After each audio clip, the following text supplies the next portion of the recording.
Hello everyone, this is Dr. Ashok Kumar from Government Women Engineering College Ajmer.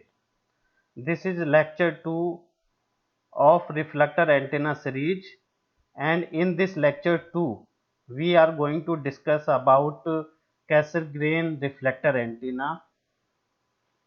The following content will be addressed to understand the Cassegrain reflector antenna. Before going to understand the Cassegrain reflector antenna, we are going to discuss about the equation and concept related to the hyperbola reflector geometry.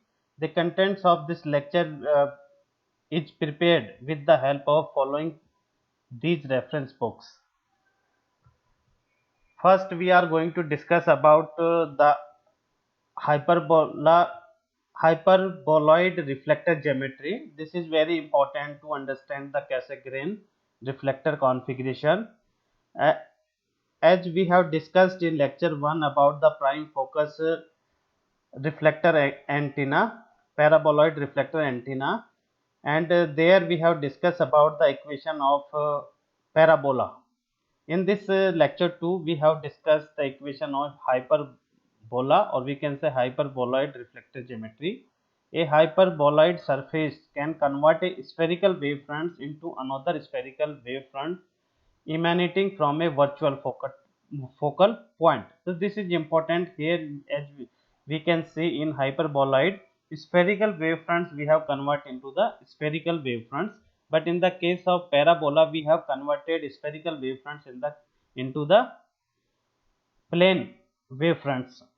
Here we use the convex surface of the hyperboloid, unlike the concave surface as in the parabolic. So we can say convex and concave surfaces we can consider for the hyperboloid and paraboloid. A hyperboloid is a surface generated by rotating a hyperbola about its axis, as we can see in the figure, where we can see that hyperboloid is a surface generated by rotating a hyperbola about its axis. Consider a geometry as shown in figure 3. This is the geometry of hyperboloid reflected geometry, as we have considered with a point source at location S. Here you can see this is the point source we have considered, and this point source is on the x-axis and radiate spherical wavefronts. As you can see, this is we have considered on the x-axis, and this source point is radiating a spherical wavefronts, as you can see, and is reflected by the convex surface of the reflector. As you can see, this is the convex surface. When this ray is incident on the hyperboloid reflector, or we can say sub-reflector, then this waveform is reflected from and generate another spherical wavefronts, as you can see in this figure. A typical ray of the source point S is incident on the reflector at a point P, as we have discussed. This is point P and is reflected along PB. As you can see, this point is the P and reflected along the PB direction. When we have extended line PB extend towards the focal point F, or we can say at the intersect to the x-axis at a focal point F. Let B and A be the points on spherical wavefronts. As you can see, this is the point B and this is the point A. So we can consider these points on the spherical wavefront. This is the spherical wavefronts generated due to the hyperbolic reflector, and it is shown in dotted line emanating from the point focal F. So you can say this is the point focal F, and this spherical wavefronts are generated due to this focal, and this spherical waves are generated due to the source S.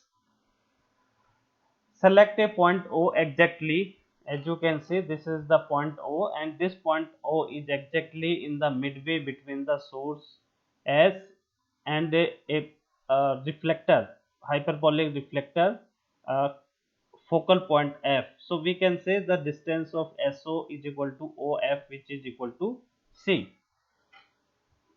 Now, for determining the shape of the reflector, it is required to make the reflected wavefront have the phase center at F. The following condition must be satisfied to determining the shape of the reflector. So, SP plus PB, SP plus PB equal to SC, SC plus CA. SC plus CA equal to SP plus PB equal to SO plus OC, SO plus OC plus CA. So we can say this equation is satisfied for designing the shape of the reflector. From the geometry we have PB equal to this is the P and B. PB equal to FB minus FP. FB minus FP equal to PB. You can see from this figure 3, and FP is equal to FA. As you can see, this is the point, focal point F, this is the B. So FP equal to F of A, as we have considered the 2 points on the spherical wave fronts generated by the hyperboloid reflector. So the distance is same from FA is equal to FP. By considering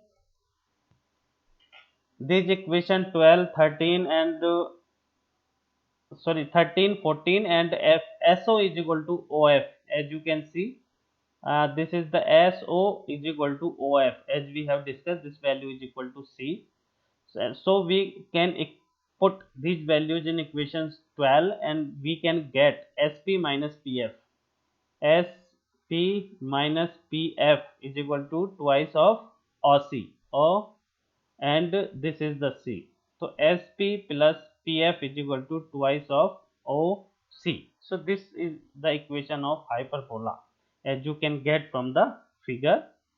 The hyperboloid is generated by rotating the hyperbolic shape in the xy plane about the axis. As you can see, this we are putting xy plane, and when we are rotating, so we can generate the spherical wave fronts about its axis only, x axis.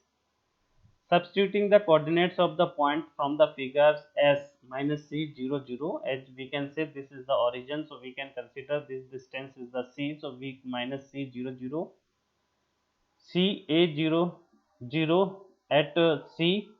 This is the, and this is the origin from to the point C is the distance we have considered A. So this we have considered A 0 0, and a focal point we again consider from the origin. This is the distance C, as here is given. So C 0 0, and P is the point we have considered, and this point is having the x, y and z coordinates. So we can get this equation from by considering the coordinate system from the figure 3. Then we can get this equation, and we can also reduce this equation in the standard form by using simplification of the trigonometry equation. Then we can get the standard form, the hyperboloid, which is equal to x square by a square minus y square plus z square upon c square minus a square is equal to 1. So we can say this is the hyperboloid equation. This is very important to analysis of the Cassegrain horn and Cassegrain reflector antennas.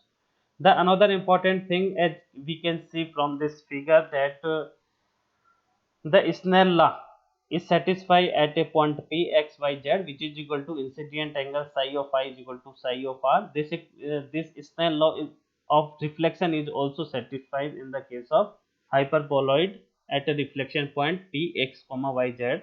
So we can say the 2 point S and F are the two focal points of the hyperbola.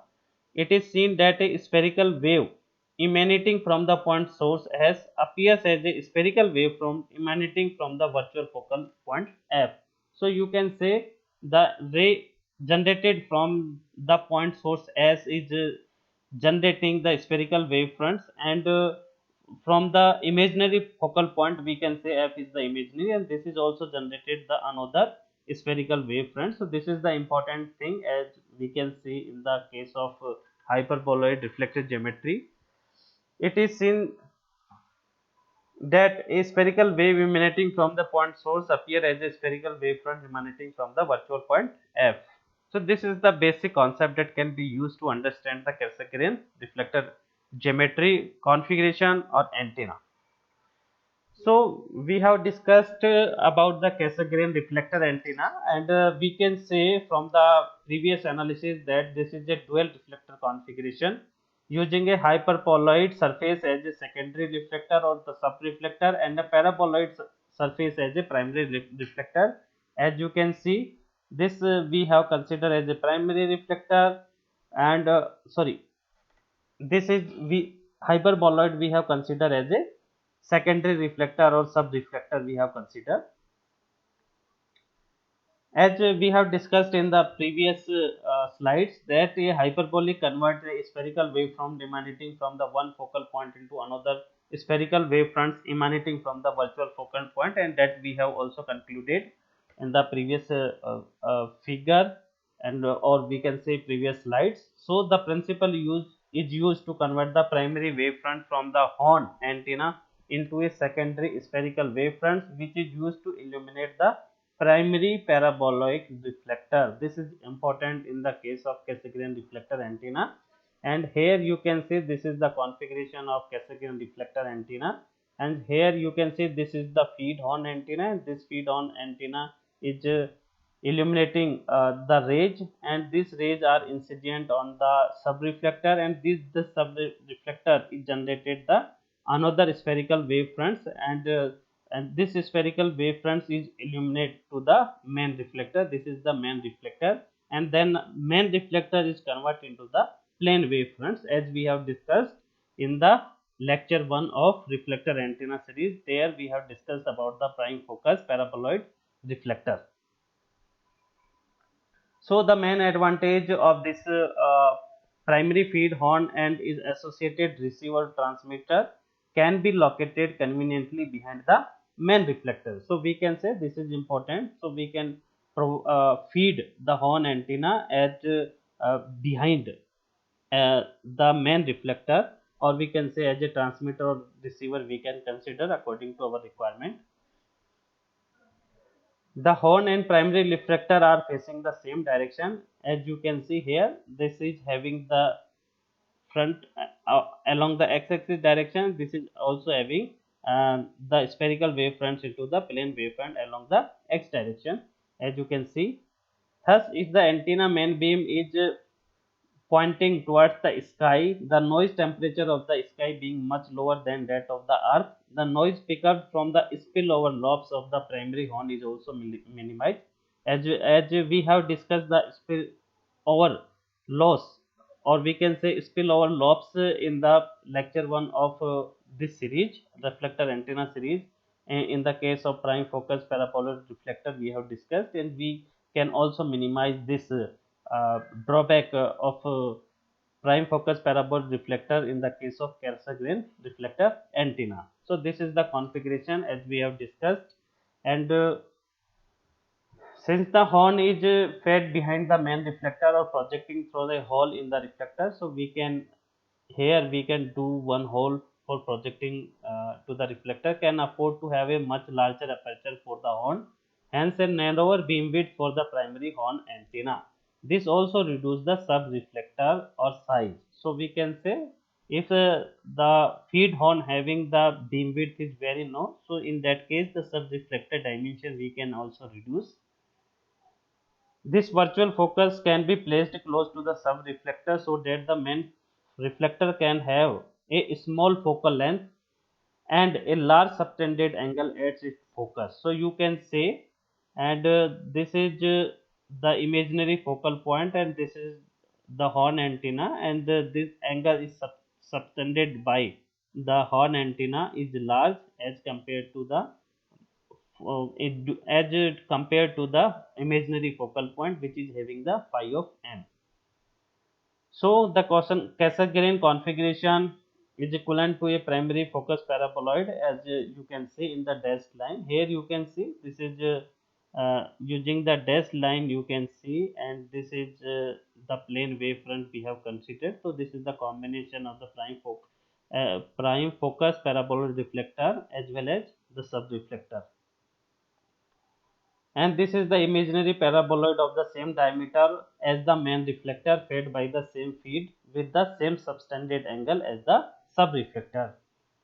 As can be seen from this figure, and this is the figure 4, the angle theta m subtended by the subreflector at its focal point S can be much smaller than phi of m. As you can see, the value of theta m is very small, and this angle is subtended by the subreflector, as you can see, as we have drawn by the dotted line, and this psi theta of m is less than the phi of m. As you can see, this is the angle subtended by the virtual focal point, and this is the original focal point.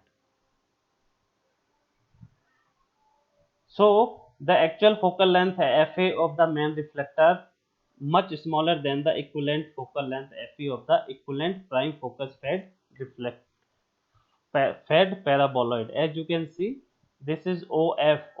This is the point where we have located the horn, and F is the imaginary focal point. So we can say OF. It is the Fa focal distance Fa, and due to the imaginary, this is the equivalent reflector we can consider. In that case, this is the angle subtended, and the SA is equal to Fe. So we can say SE greater than the F of A. So from the analysis we get some important advantage of a Cassegrain reflector antenna, and in which we are having four important advantage. First is that the curvature of the equivalent paraboloid can be made much smaller than the actual reflector, since the effective focal length Fe is larger. This result in reduce the copolar radiation. As we have discussed in this figure, this is the distance SA is very large, and this is created the equivalent reflector, virtual equivalent reflector, and we can reduce the cross polar component from the Cassegrain reflector configuration or cross polar radiation. The another advantage of the Cassegrain system is that the large equivalent focal length leads an antenna system that tolerate much smaller errors in the positioning of the primary feed horn without degrading the pattern as compared to short focal length antenna. So we can say the positioning of the primary feed horn without degrading the pattern, uh, because due to having the much larger focal distance as compared to the short focal length antenna. So this is another important advantage. Third is the ability to place the in a convenient location, and fourth is the capability of scanning or broadening the beam by moving one of the reflecting surface. So these are the four important advantage of Cassegrain reflector antenna. The main disadvantage of this configuration is the large aperture blockage by the sub reflector. Hence the Cassegrain configuration is used only for very large aperture antenna having gain greater than 40 dB. So we can say the Cassegrain reflector antenna we are using where the application having the where the application require more than 40 dB gain. Or so this is the main drawback of this Cassegrain reflector antenna due to the large aperture blockage by the subreflector. And the application of the Cassegrain reflector antenna, a typical Cassegrain reflector antenna used in satellite communication. As you can see, this is the parabolic dish antenna, and the picture is taken from this book, and this is the actual picture of the IIT Kanpur. Here you can see this is the sub reflector, and this is you can see is the horn antenna, and this is the main reflector. So we have designed in a proper manner that we can achieve the gain, high gain, very high gain, about 40 dB or more from the this reflector antennas. So this is one example or how we can see this type of horn Cassegrain reflector antenna looks like. So this is the structure you can see, and it is this structure is called as a parabolic dish antenna. Another advantage, it can be used for low noise application, because if the active part of the transmitter or receiver is kept at the focus, it is possible to reduce the lossage, but the size of the transmitter or receiver forbids such as placing This is the reason for Cassegrain feed is best suited for the low noise application. So in a summary form, we can say the Cassegrain antenna having some important advantages that we have discussed, as well as some important disadvantage, and disadvantage the large aperture blockage, and the application where we are using in the case of satellite communication, as well as no noise application. And this is the figure. Thank you very much for watching this lecture. I hope this lecture is beneficial for you. Thank you.